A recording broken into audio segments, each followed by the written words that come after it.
Okay. Perfect. So so I'm really excited tonight for this podcast episode with Michelle Sinclair, an amazing person that I met recently. Uh, so this is investing with Louis in real estate in the US. Uh, Michelle, why don't you introduce yourself? What do you do? Where do you grow up? Tell us a little bit about yourself so people get to know the real you, and before we actually get into the deeper end of the pool. Sure. My name's Michelle Sinclair. I was raised in the Woodlands, Texas. Had a ranch in East Texas that we weekend ranch. So I did a little bit of country, a little bit of rock and roll, you know. It was a nice diversification of the city versus the country.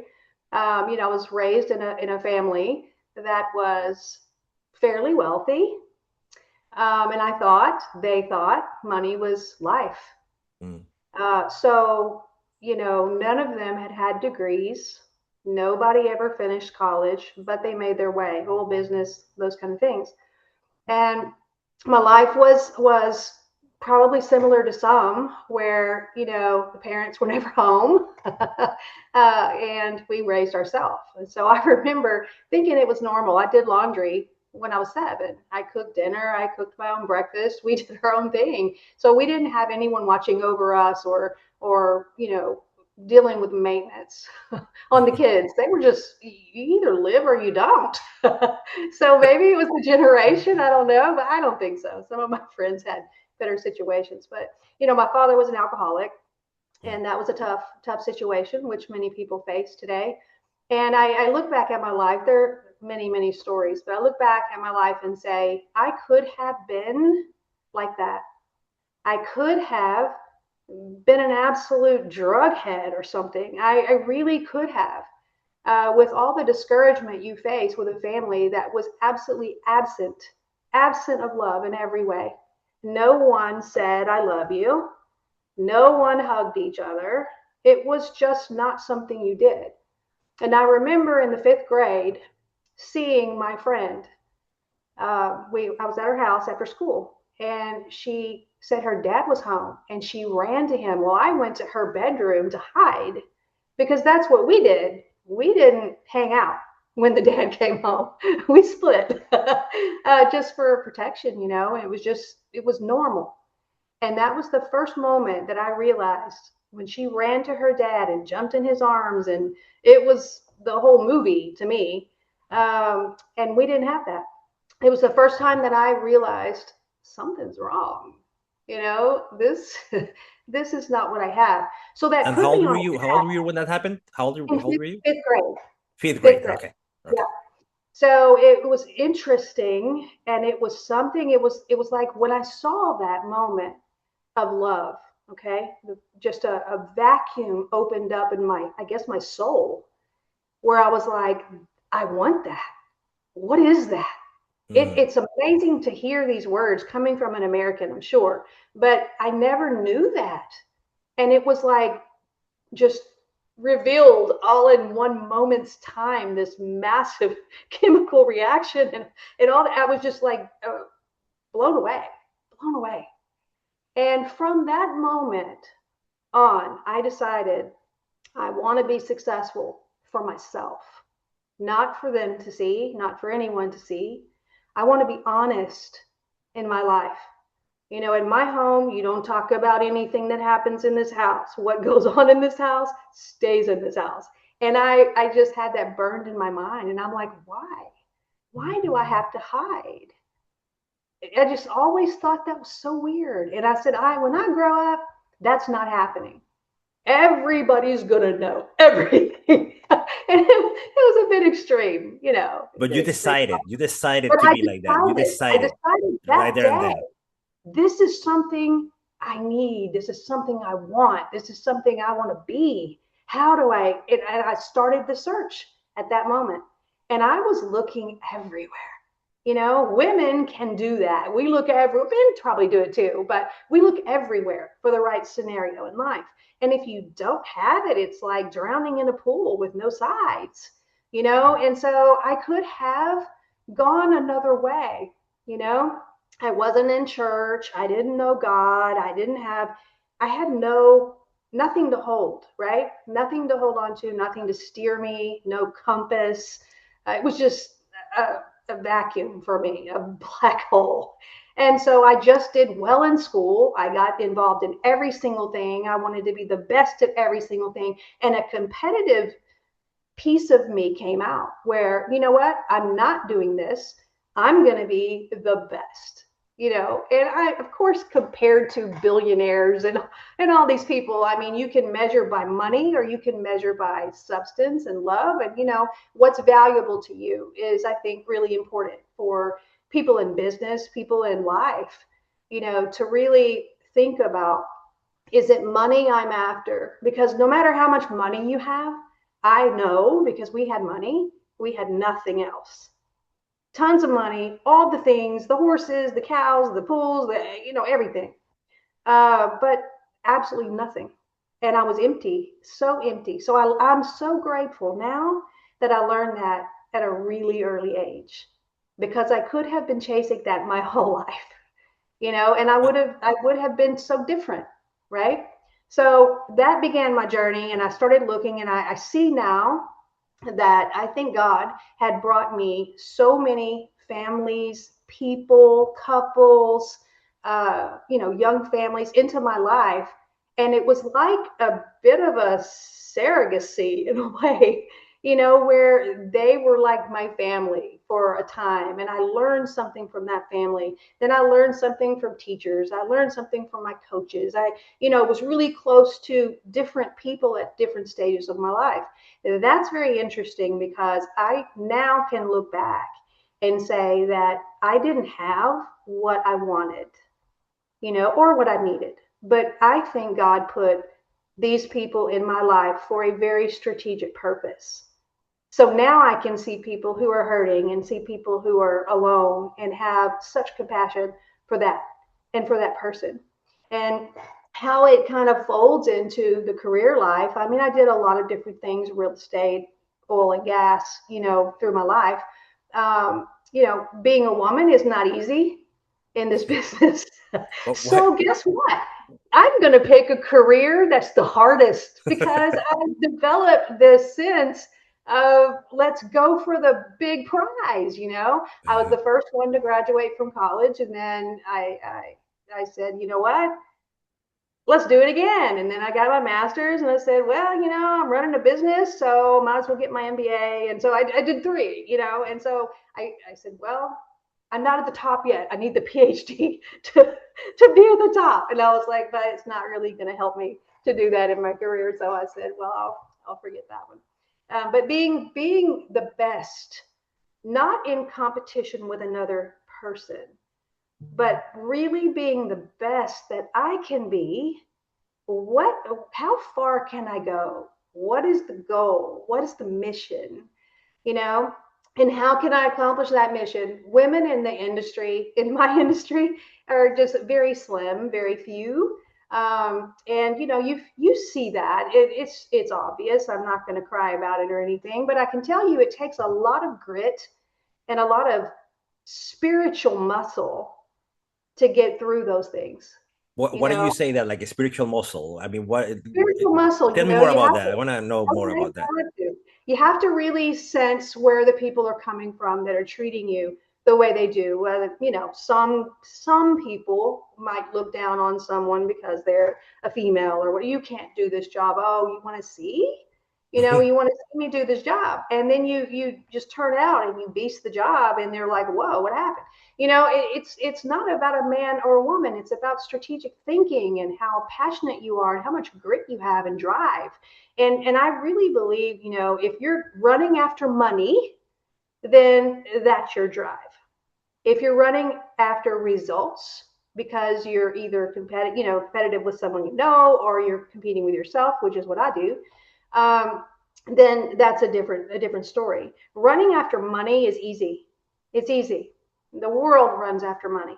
It takes no spiritual compass to run after money. And what I mean by that is having God in your life, having a compass. Where do you get your compass from? Who determines what's right and wrong? How far can you go? What's gray? What's black? What's, you know, in the middle? I mean, it's just people deciding what's right and wrong, and it's really situational ethics, you know, and so that's not great, you know. So when I was 13, I went to church for the first time, you know, at a church that actually was not just walking in and talking about being a good citizen. This was a church that preached the Bible and really wanted to change people's lives. I knew nothing about God, Jesus. I didn't even know Jesus was alive. I had no clue. And I went in and I was super open-hearted because love was my passion and my goal. And they talked to me about Jesus, and I was right away, I'm down for this. This just sounds amazing. But watching this happen over time and really attending, you know, we attended 3 times a week. It was a lot. It was amazing, and it changed my life. And I had aunts and uncles that were in the church, so I kind of reunited with family members. It was amazing. So this is another moment where an aunt and uncle were my beacon. You know, they showed me Christian music for the first time. I was like, what is this? I didn't know. I just came from absolute ignorance of these things. And This was realized an uncle. This was an uncle. The uncle. I mean, I had who gave you? an aunt and uncle who were missionaries overseas, I see. I see. Okay. who basically rescued my dad because he was a really bad alcoholic, and he was, you know, wanting to kill himself, and it was a really bad situation. And he was out of the house already. And so he calls my aunt and uncle in Nepal on the mission field, and they talked to him for an hour, and they said, you need to go to this church. And it was his wife's twin sister's church, or it was her and her husband. And we did.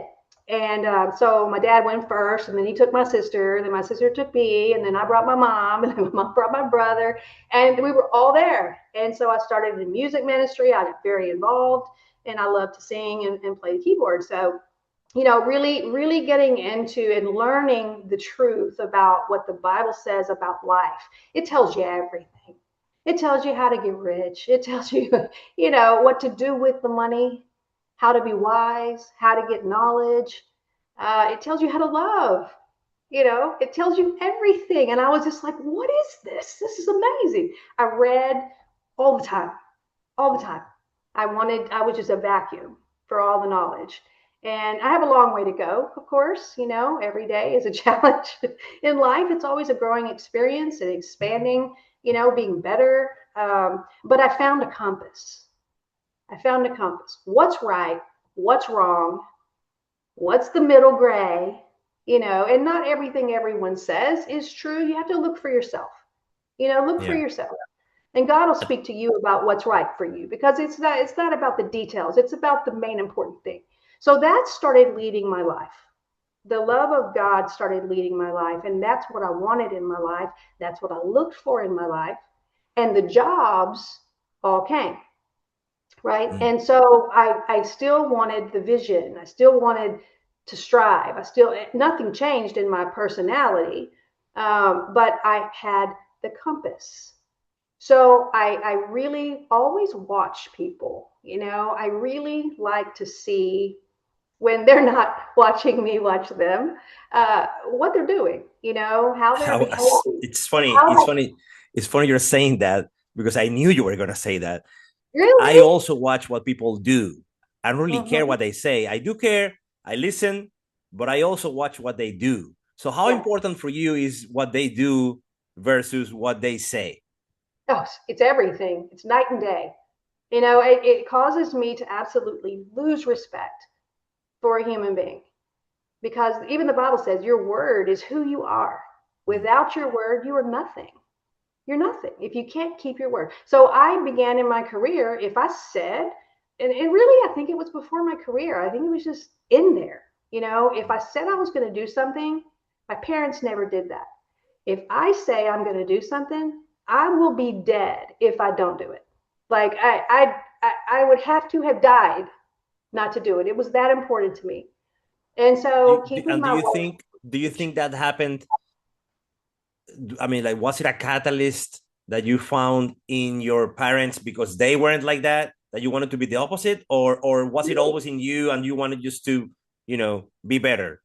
I think it was what I've always seen, right? And I actually, I guess I was different. I could see things that weren't right. I don't know where that came from. It was just in me. But I said, that's not right.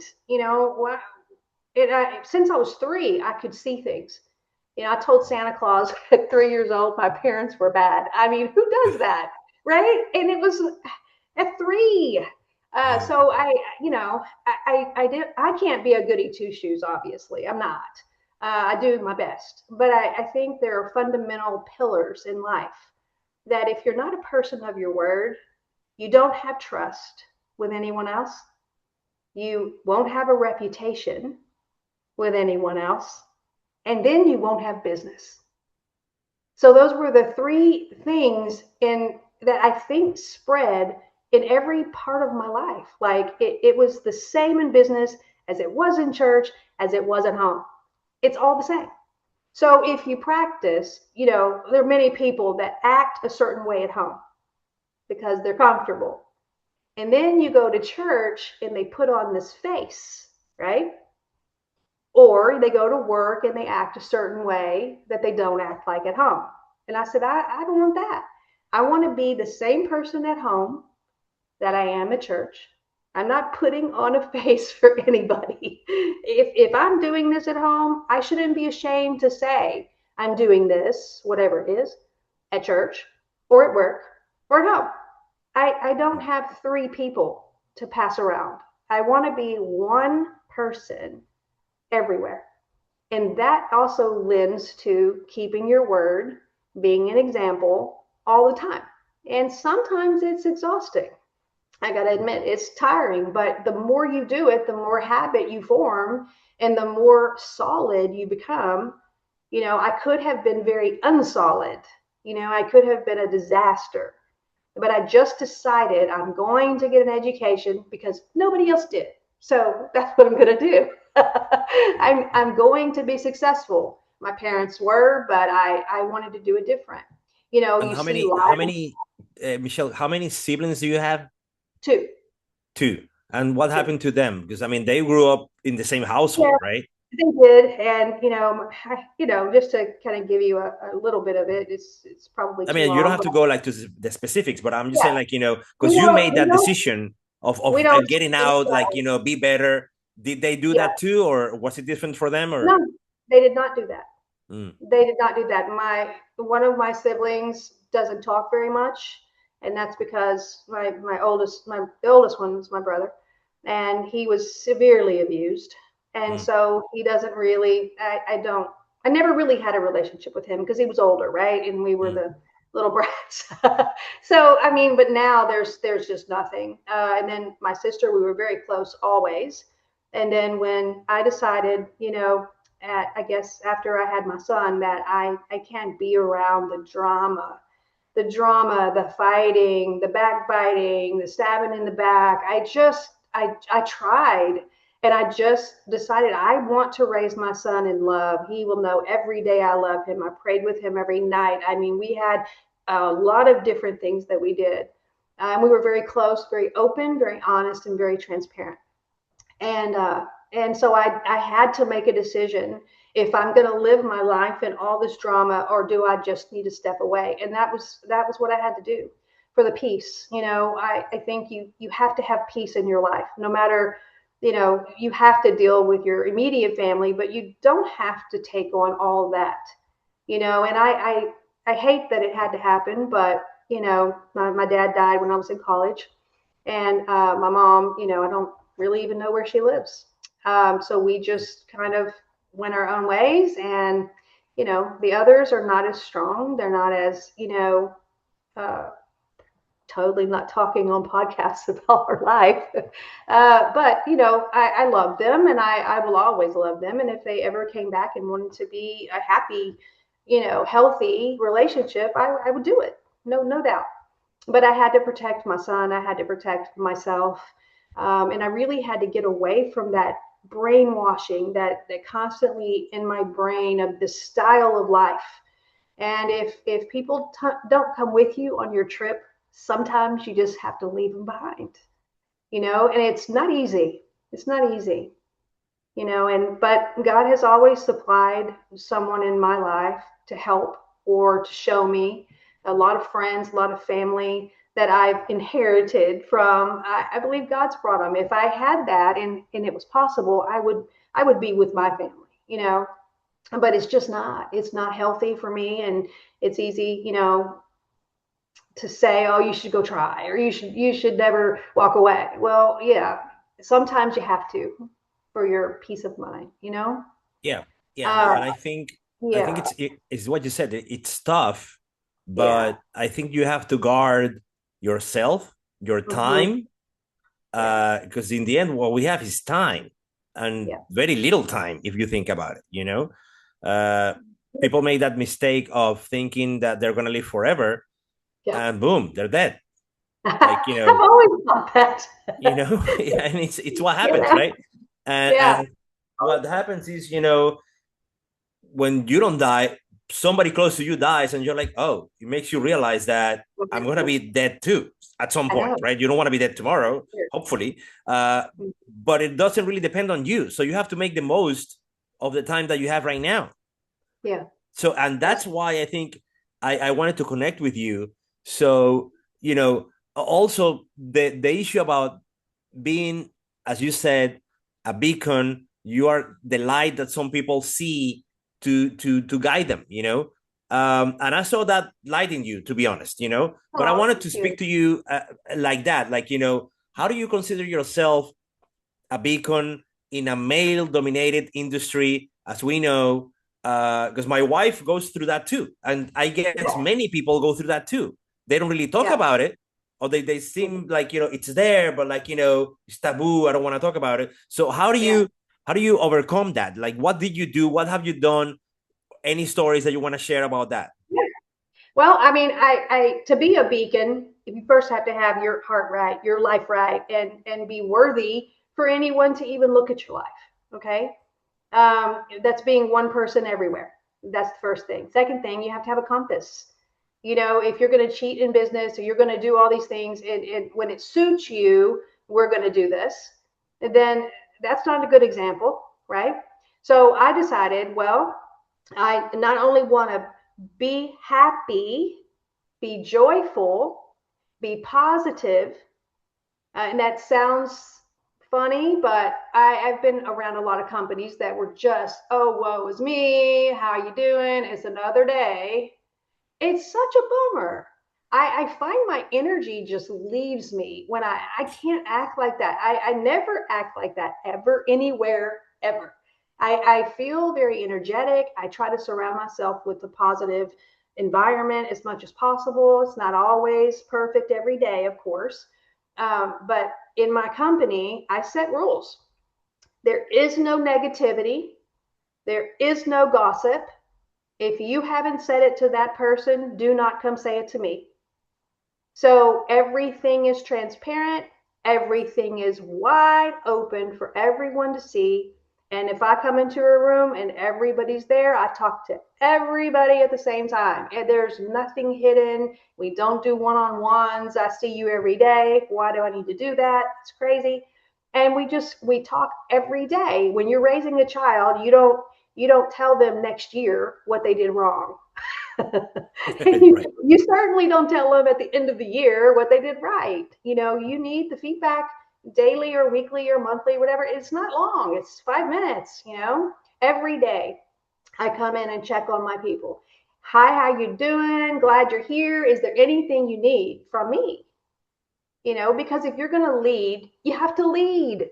Leading is not an office on the corner, a huge office, a corner view or whatever, or just a salary. It's not. It's somebody taking the time to show somebody, teach Yeah. them the business etiquette, which is totally not even existent in the next generation. I mean, Gen Z, it's not there. You have to really teach them, how to culturally be appropriate and to culturally interact and care about other people's culture so that you can meet business to business.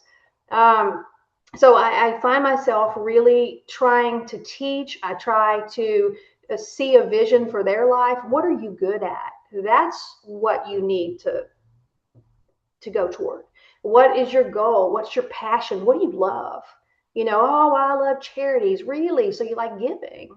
What is that? How does that make you feel? And so I go into these things with people and really try to find out where their strengths are, because if you can hyper focus on the strengths, then you can guide them to the position where they're going to be great and they're going to feel good about their job every day. They're going to be positive every day, most of the time. Every week I write positive sayings on our whiteboard and give everybody an opportunity to change. Like the next week, somebody else does it, and everyone puts in. It's not just me, right? So I'm trying to create a culture in the US that's become very negatively dominated. What's wrong with the business? We want to fight about what's wrong with the business, or how much money you didn't make, not how much money you did make. And I think that there's a time and space for that if something's critical. But really, if we thought about it, if we talked about it, if we were focused on the good things that we're doing, the right way we're doing, and obviously you correct the wrong things and you just get it done. But really having a daily huge globe around you where your environment is super positive and everyone's happy to be there. That's the culture that I really wanted to have. So I couldn't find it at the huge company. But what happens, because that is great, and I love that, because that's really the culture that you're, providing for the employees that you have in your company, right? But what happens with other people that don't really have that culture, that the culture is actually the opposite of that, and they're always talking about, what's missing, what you didn't do, the goal that you didn't meet, tell them, I do tell them what may be missing, but then let's focus on what we did do. And I think my board chair told me this last board meeting. He said, you always get what you want. He said, you always get what you want. And you believe what you're saying, and you always get what you want. He said, you're so positive all the time. He says, can you come over here to Europe and teach everybody else to do that? And I was like, it's a choice. It's just a choice. And who was this? Who was this that told you that? Because you were cutting off. Chairman of my board. Oh, okay. Yeah. And he says, you really have a powerful belief. These people are not knowledgeable about God in the same way I am. But they said, you really believe, you have so much faith, you're so positive. You need to make everybody over here like that. I said, I don't think it's possible to do that. I said, it's a choice that you make. It's a culture you set. And it comes from leaders first. If the leader's not doing it, no one else is going to do it. You have to have everybody must be on the same page. And there's a reason to stay positive. I really believe that if you give to your environment, it's going to give back to you. It's the law of reciprocity. Whatever you give is coming back. So if in business, sometimes you have people that don't follow that, but they're always attracted to it, always. And as a woman, that's what I use. The positivity, the energy, and it's not silly energy. It's really sincere energy. I want what's best for me in my life, my family. I want what's best for my customer. I want what's best for my friends. And whatever it takes to get that thing, whatever it is, that's what we're going to do. And so I think that it's a kind of a piling on of sorts. And for me in business, when people talk or, oh, she's a woman, whatever, it's been tough on gaining higher ranking positions, honestly, but it's never been tough to gain respect. Because if you keep your word and you do what you say you're going to do, and you perform well, and you're a positive person, not silly, positive, and your vibe is positive, and you're always looking at what is good, what you can do better, and really jumping in there and grabbing all the things that nobody wants to do it. If you like it, do that too. Grab something outside of the box. And that's what has propelled me to where I am today. I would never tell my employee to do something that I didn't know how to do or that I haven't done. Just like when I was raising my son, I would never tell him to do anything unless I did it first. So it Lead was by example, right? And you definitely have to lead by absolutely an example. Yeah. example. You Yeah. you cannot show one thing, say one thing, and do something else. Your kids see right through that. Why don't Mhm. employees? Of course they do. Your employees know you care about them when you're in the pit with them and you Mhm. fight for them. We'll have a little talk later if I need to deal with them, but I never ever let anyone see any of that. That's my problem. That's my business with them. So on the outside, nobody gets to them unless they go through me first. So I think that's kind of something that I learned even at Emerson, that the upper presidents could never address this person unless you directly worked for them. They would go to your boss, and then your boss would decide if he wanted to say anything or she wanted to Yeah. say anything. Mostly he, but yeah. And most of the time, it never even came out of their office. So but I learned that at Emerson. That was a really nice nugget for me in the future, to really be protective of your people, because you have a bit of confidence. The employees have confidence in you that no matter what happens, you've got their back. That's super important. Then you deal with all the things after. You keep it inside the family at work. But I mean, it's not really that anything big or anything. But I mean, you make adjustments as you go along.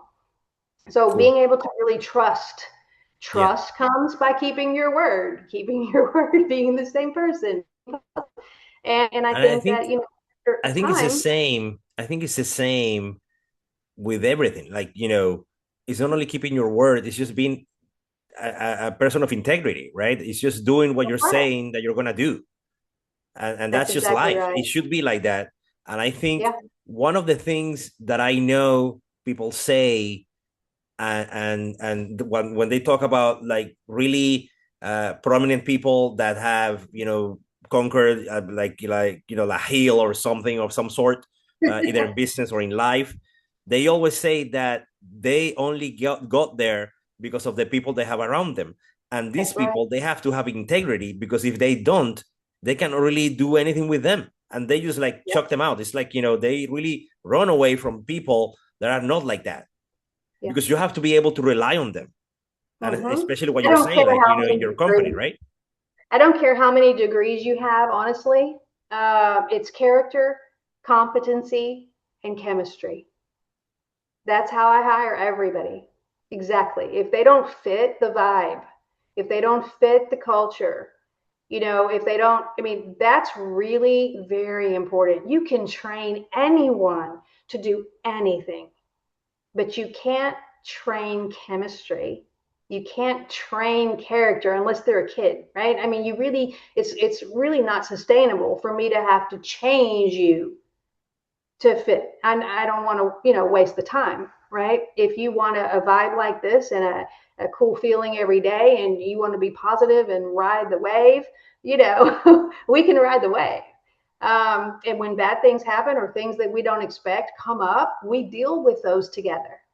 So it's really a neat, culture that we're creating here. But and not everyone in the world is the same.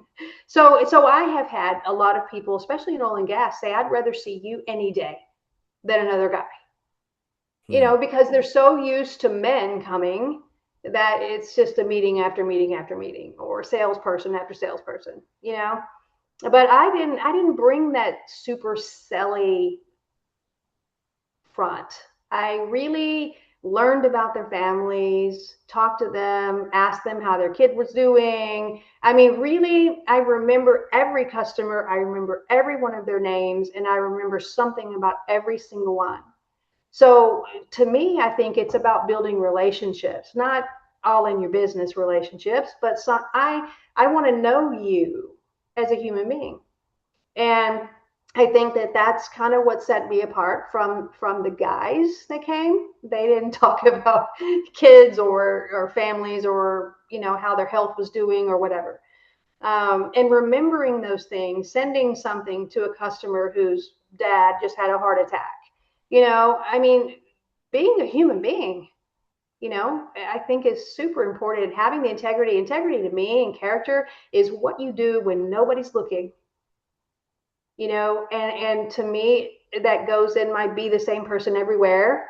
Um, I think that that's so missing. It's a huge part of life that's missing in our whole world. And I'm not going to change that.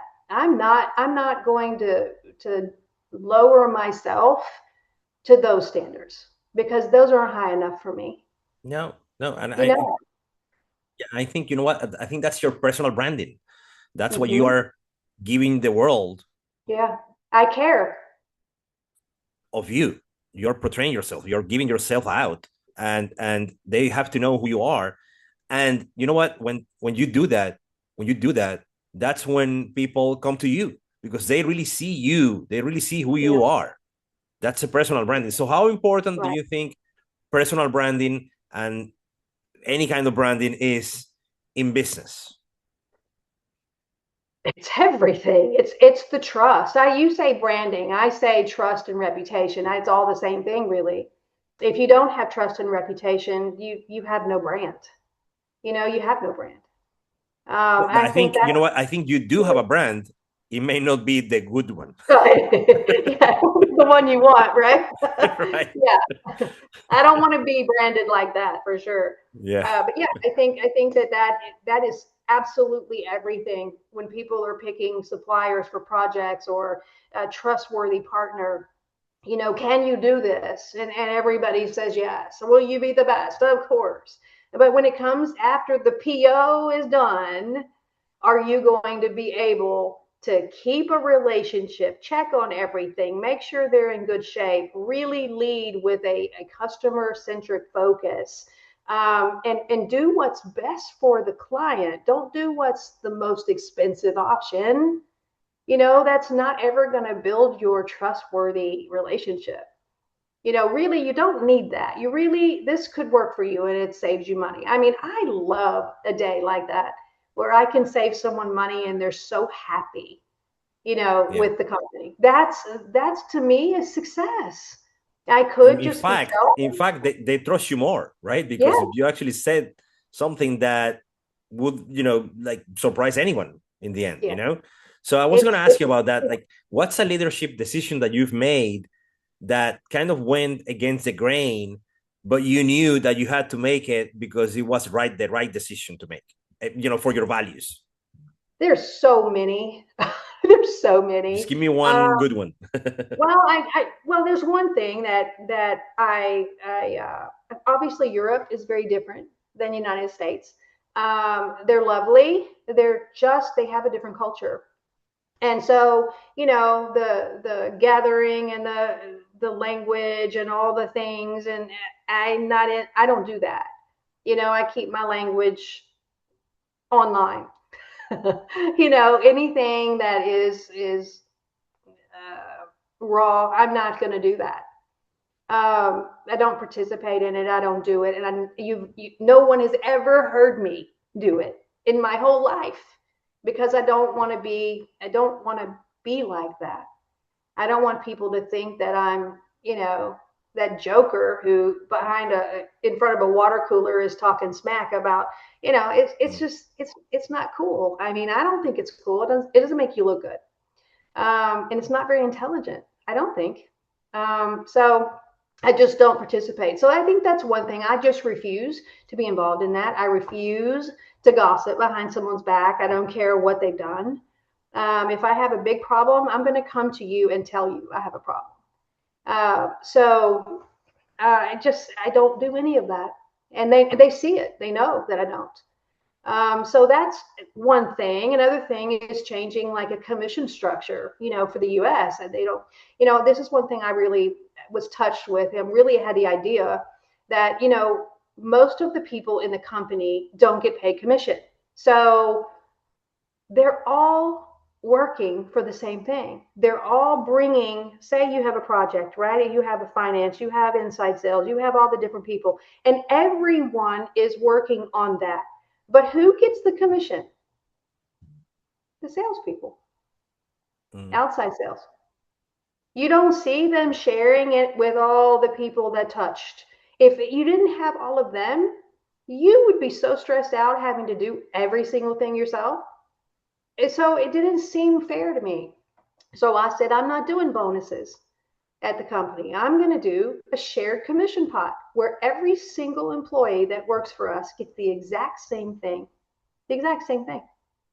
And it was so great. And everybody is super excited and super motivated.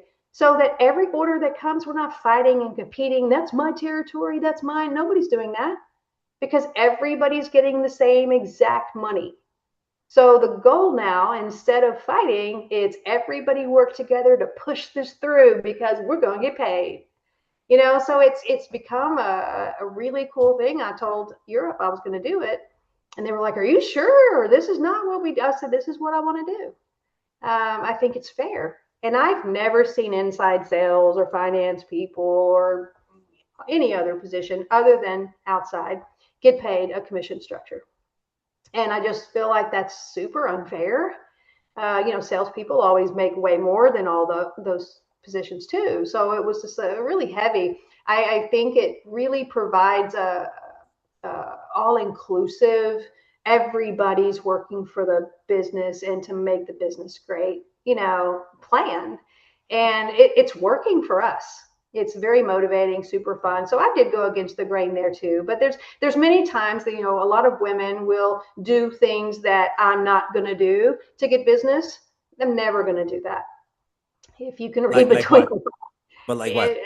maybe use their assets to secure a closed deal. Oh, Like, you mean like sexually? You mean like sexually or something yeah, like that? Or oh, I yeah. see. I see. Maybe you wearing clothes that show Mm. more and the attention is on something else. I'm not going to lower myself to do that. Never. So I think that, being a woman in business, I think that because of the past, in the old days, the oil business was filled with that. So that's how people think, right? When women began to become educated and getting degrees and became engineers and all the different things, I think the mindset was very hard to change. So if women will put clothes on and be more conservative, then it's not about your body.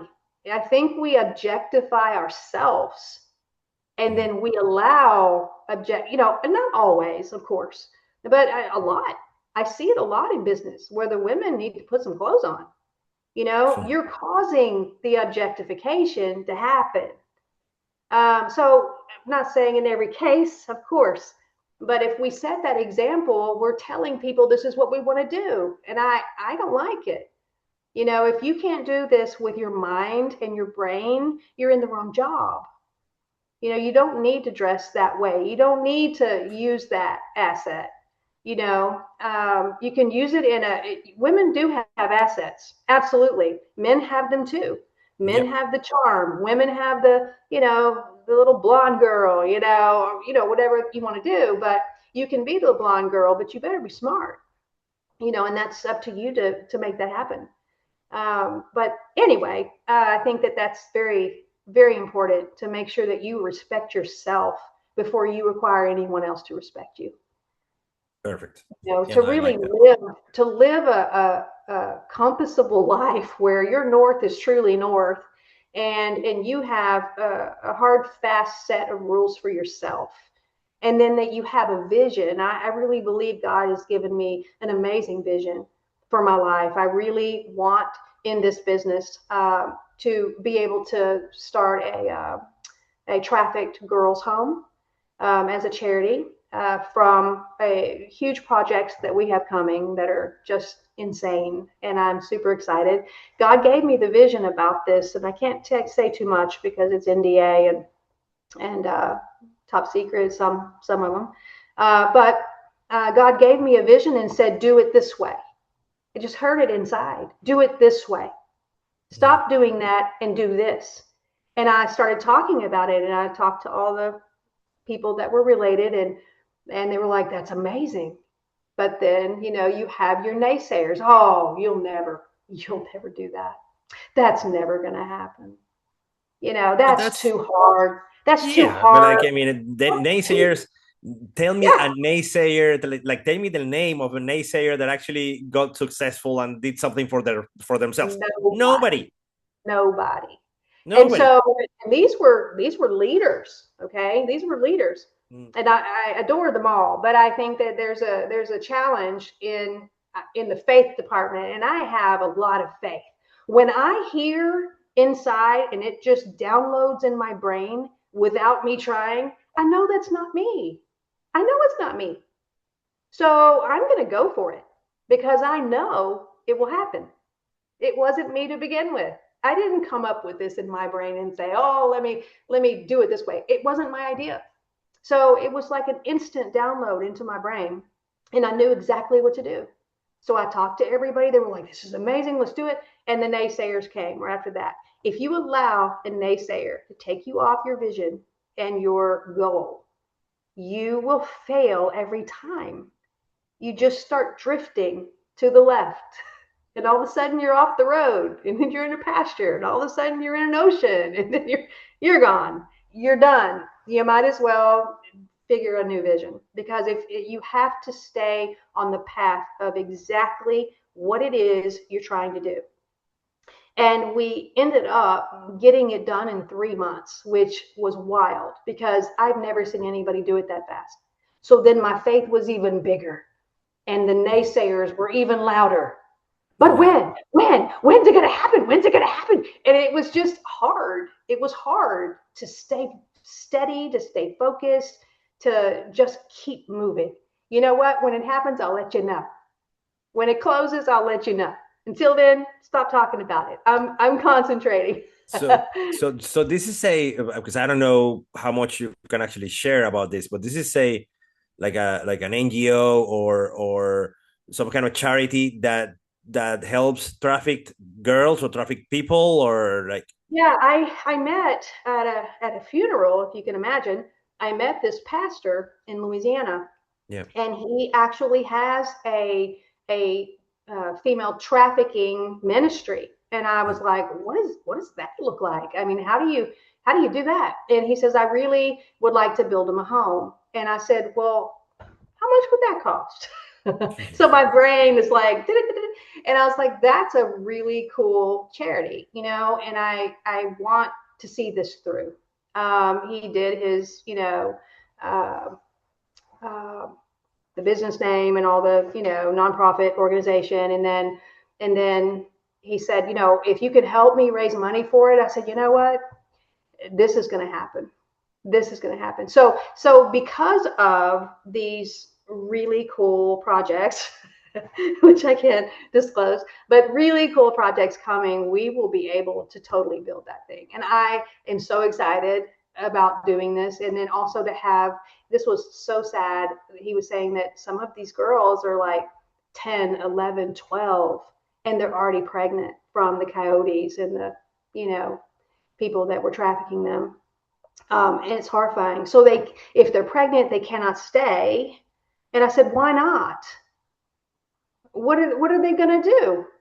I said, if I do this, I want to have a pregnant kids or whatever, females that are pregnant wing, and then we have the other wing. And they have psychologists and educators and all the things involved. It's really quite amazing. I said, but you can't leave the pregnant ones out. That's so unfair. And so he was like, okay, well, we're going to need doctors. We're going to need, I said, write it up and get a plan. And so I want to do the whole thing. I want to do it all, not just a piece, So yeah, this is something that is on the side that I really want to see happen. But with these projects that are coming up that are just insane, it will be able to happen easy. Right. So, Right. So you're talking about, yeah. yeah, the projects at work. But let me ask you something about that, because you touched on a point that I wanted to kind of develop a little bit more. So there are so many high achievers that I've seen, of course, and they struggle. They struggle like silently. You don't really see them struggling, Mm-hmm. but they have this disconnect because they go to work, they do what they're supposed to, they have like high paid jobs, and they're Mm-hmm. earning well, but they don't have that chase that you have, that goal oriented stuff that you got, and you actually go for it, and you feel like you're guided. So what would you say Right. to them, somebody like that, like, that has success Mm-hmm. apparently, but feels empty inside? Well, it's a shame because they're chasing the money. They're chasing, the house, the car, the kids, and when they grow up, they're gone and things fall apart usually. And I know many of these people that are completely empty. You cannot not be empty unless you have someone who's bigger than you that feels the emptiness. You cannot have it without truly gaining the prize, which I truly believe it's God. I truly believe it's Jesus. I believe with all my heart that without that, you have nothing, because every single thing you buy will disintegrate. It'll rot. It'll break. It'll get old. At the end of that, you got to rebuy it again. It's a never ending cycle of consumption. That's it. So what do you really have in this life? And life is short, really. Let's say in 100 years from now, everybody we know it's going to be gone, right? That's True. really not that long. It feels long, but it's really not. So what do you want? And I think that this is part of my brand, is the legacy. What legacy are you leaving? I don't care if people know my name. I don't care if they remember anything about me. But if I can help someone, then I've been through many, many, many horrifying things, and I'm still here. I've been through many nights of crying over jobs where people didn't allow an advance. And, that hurts me too. I'm not a robot. I cry at night when nobody's watching. But you can't let them see you cry. You get up and you keep fighting. But if you don't have God in your life, what else is there? If God is love, he defines what that means. If God is peace, if he is truth, if he is the way, if he is the life, and you don't have him, you have none of those. You have none of those things. You truly don't. You can pretend to be happy, you can pretend to have joy, and some things do bring you joy. Some things do, temporarily, but not long term. And the people that are working in business, they can be very talented, be making a lot of money, be doing all these things, but sometimes it's about how invested you are. I purchased part of this business. So for me, this is my business, right? Right. And I guess sometimes, like if you're at a big corporation, you don't own it, so it's just a job. And maybe you don't love what you're doing as much. Maybe you do love it. And whatever you attain from that job is going to be gone in 15 years. You have to rebuy it. So, why are we struggling so hard for money when we could still have money, but have all the other more expensive things that money can't buy, which is joy? You can't buy that. You can't buy love. You can't buy happiness, true happiness, not temporary. The temporary consumption high is what I call it. That goes away. Um, you have no regret. You have nothing bad comes from that at all. Only good things. Yeah. So I don't see, I could not function. I could not live my life without it. And I never want to live my future without it. What a nightmare. I can't imagine not knowing God. I cannot imagine how I would have been so absolutely crushed. I never would have lived. I tell you, I remember thinking I would never live till I was 30. I would never make it to 30. I probably won't even be alive. you know, as a young True. person, being crushed after crushed after crushed. and just feeling abandoned, feeling left to fit like a wolf, man. I felt like I was out there with the wolves, raised in the barn, all the things. And it is what it is. But I tell you, I never would be where I am now in my love for other people if I hadn't experienced those things. If I hadn't experienced the hardships at certain jobs, I wouldn't know what I wanted to do and what I didn't want to do. So I follow the good things. I find all the good things that people are doing. I want to do that. It's like an a la carte menu. I want that. I want that. I want that. Take that in. I don't want that. I don't want that. And I'm not going to do that. Push that away. And so it's a constant every day, not really every day, but probably every month, 2 months, 3 months, I really try to spit out all the bad things and only bring in what I want to apply, right? And so it's a constant working on yourself. It's constantly going up a hill, and then you finally get to a mountaintop and you can breathe. But then as soon as that's over, like a roller coaster, you're going back down. You have to be able to take the valleys and the mountaintops and be the same person. Never give up hope. Never allow despair to choke your life, because as soon as you get in the valley, you can rest. Even if things aren't going well, it's a time to rest and rejuvenate. And then you climb that mountain again, and then you're going to be on top. It's the cycle of life. Every day is up or down or whatever, and it shouldn't matter.